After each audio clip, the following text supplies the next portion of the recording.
WebDecode, do you know how to use the web inspector? I can, and I know how to use the web inspector.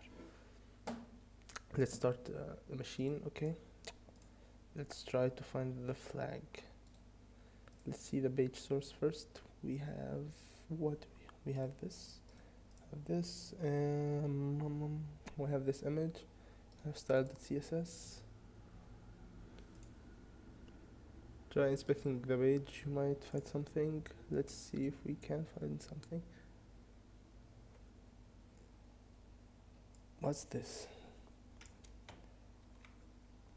Okay, let's try to decode it. Maybe could be something.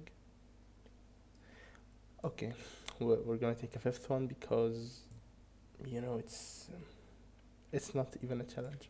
Okay, this is for just beginners. Okay, I don't like scrolling down to read the code of my website, so I've squished it. Okay, I think this is gonna be like a minified code, maybe. Viewed page. Oh yes, it is. Class PicoCTF.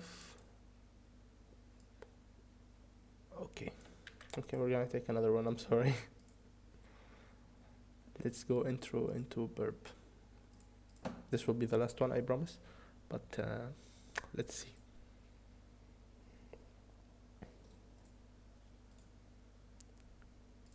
Okay, this is my data. I'm gonna test.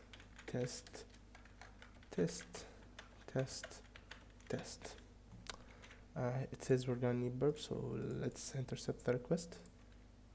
Register. Okay, we have a CSRF token. Let's see the response.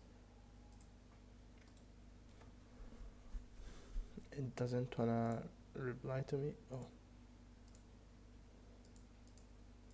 did it?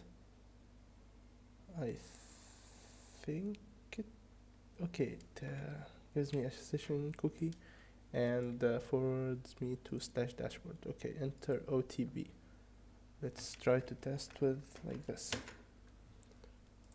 Okay, I think this is gonna be the challenge.